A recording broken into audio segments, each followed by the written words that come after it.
Yo, this is crazy. Gervonta Tank Davis just admitted that he purposely tried to weight drain Ryan Garcia going into this fight on April the 22nd and said some other shocking things that I can't even believe came out of his mouth.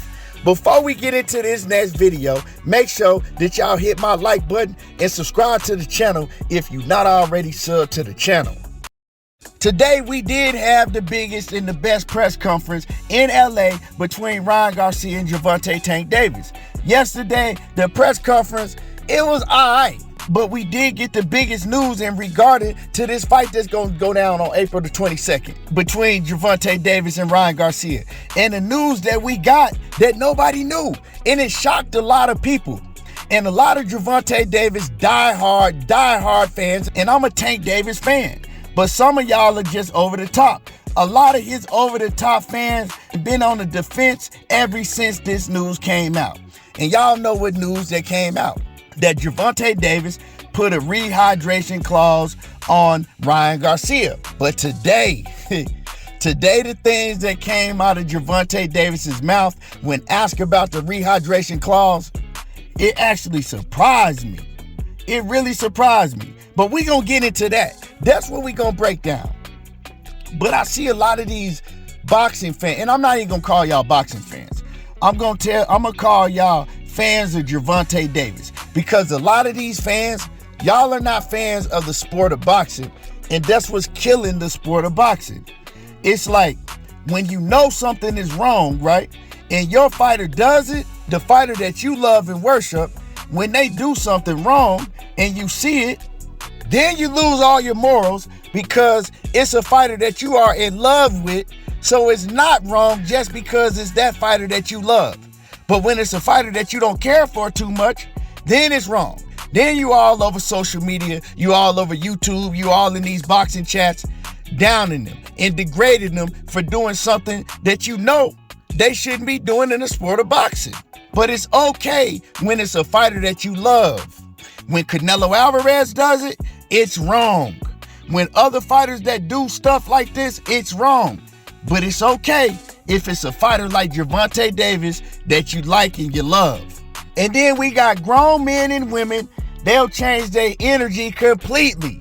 They'll completely flip-flop their energy, and they'll go on the defense mode. They'll go everywhere defending that fighter that they like and they love, but let another fighter that they don't care for too much, they're not going to defend it if they do it.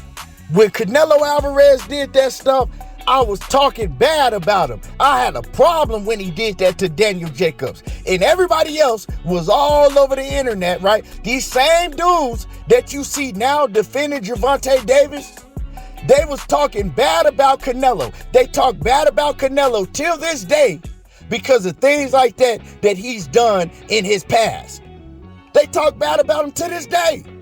But these same guys, when Gervonta Davis do it, it's okay. It's not a problem. And they just show you it's just some sucker-ish all the way around the board. You know what I'm talking about? Ain't no way that Gervonta Tank Davis, all the ish that he talk, all the big bad gorilla stuff that he talk, need to be putting rehydration clauses on nobody. This the same man that went up to 140 pounds and fought Mario Barrios with no problem. You know why he did it with Mario Barrios? Because they looked at Mario Barrios as weak. They looked at Mario Barrios as somebody that didn't have no punching power like that. He looked at Mario Barrios, get the dog-ish beat out of him, right? By a fighter that he should have lost to, and they gave him a gift decision. I think he was a Russian cat. He beat the crap out of Mario Barrios. And from that day that happened, they knew that Mario Barrios wasn't going to be no problem for him. So he ain't need to put no rehydration clause on Mario Barrios. But he had problems in that Mario Barrios fight. And Gervonta Tank Davis, he said, after that Mario Barrios fight, I'm going back down to 135 pounds. I'm not fighting at 140 no more. But this is also the same fighter, Gervonta Davis, that they tell you that he could go to 147 and knock cats out. They said that his power is so devastating that he's knocking sparring partners out, right? Credible sparring partners, good sparring partners out that fight at 168 pounds. with 16-ounce gloves on. These are all the stories they telling you about Tank. Oh, he in there knocking out super middleweights with 16-ounce gloves on. So y'all believe in all that monster, invincible shit that they trying to tell you about Gervonta Davis, but he don't believe it himself. He fought Mario Barrios, that's pretty much the same size as Ryan Garcia, and he know that he had a lot of problems in that fight, and he looking at Ryan Garcia as somebody that's way, way more dangerous than Mario Barrios. See, y'all run around the internet talking about Ryan Garcia ain't nothing but a supermodel, and he a pussy and all of that. But Gervonta Davis, he's showing that he don't think that about Ryan Garcia. He got some fear when it comes to Ryan Garcia. He talking about, oh, all you got is that left hand. Well, you worried about that left hand because you put a rehydration clause on that man. Now, I'm going to let y'all listen to what Gervonta Davis had to say out of his own mouth on why he put the rehydration clause on Ryan Garcia. You can knock him out in any way. So with that said, why the rehydration clause? Is it the art of war? You know, at game? Why? That's what happened when you're the A side. Dan should have came in at 126. You gotta be smart. You can't just be a fighter, bro. That's what they want you to do. Take the fight at 150 and take the fight at 160, and this guy walking around at 170, 180. That don't make sense. Does that? If you said they always got something to say, does that give them something to say though? For sure. But does that give them something to say to be where they wouldn't know? Yeah. I mean, what, the people? Yeah, for sure. The people. Now that's y'all favorite fighter right there. The man just said out of his own mouth, that's what the A side is supposed to do? I should have made him fight at 126 pounds. I repeat, the man said I should have made him go down to 126 pounds. That's what an A-side fighter is supposed to do. Well, let's talk about that real quick. An A-side fighter is not supposed to go into the fight and handicap the opponent that he's facing. That's not what an A-side fighter is supposed to do. Well, if the A-side fighter wants to pick the type of gloves that you wear, where both of y'all are wearing the same type of gloves, that's fine. Is the A-side fighter say, you know what, I want to make more money because I'm the A-side, that's fine. If the A-side fighter says, you know what, I want to come to the ring second, that's fine. But the A-side fighter is not supposed to handicap the opponent that he's facing so he can get a physical advantage to make it easier for him to win the fight. Because that's exactly what Gervonta Tank Davis is doing, and that's what he told you out of his own mouth. He says, I'm not stupid. You can't just go in there and fight. Then he says some dumb shit like, oh, you know, they want you to fight at 150 or 160, and then they go in at 170 or 180. You're not fighting at 150-pound weight division. You're not fighting at 160-pound weight division. Leave that to the guys that fight at 154 or that fight at 160. You don't have to worry about that because y'all don't fight in that division. So what does that have to do with the price of tea in China? Nothing at all. It has nothing to do with this situation. You're trying to make it look like, oh, well, he's big and he's going to come into weight, you know, big on fight night. If you was worried about that in the first place, you shouldn't have acted like you wanted to fight him. You've been knowing how big Ryan Garcia is all along. What happened to the big bad Gervonta Tank Davis that was knocking out everything, that ain't afraid of nothing?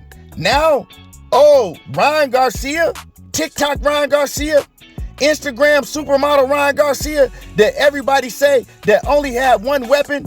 You sat up there on that panel today and you said you only got one weapon. You ain't nowhere near on my level.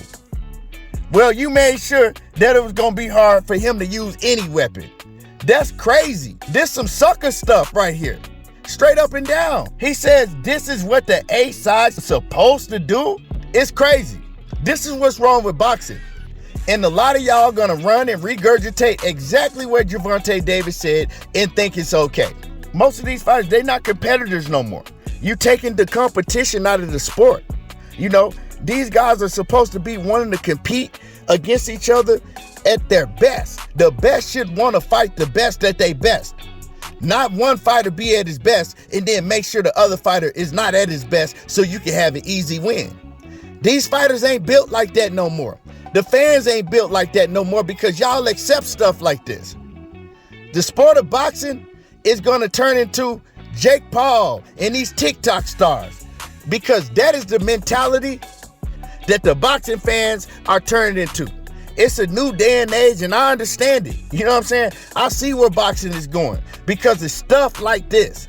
This is the problem with boxing. And also, for y'all that's running around here trying to make it like that Ryan Garcia is wrong for coming out and telling everybody that Gervonta Davis put a rehydration clause on him, y'all running around here talking about, oh, he shouldn't even be telling the business. No, he should. He should be letting everybody know what it took for him to make this fight.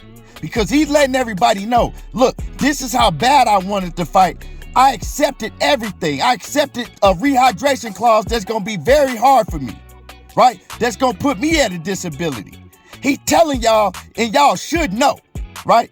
But now all of a sudden, because of a fighter that you like, you don't want to know this information?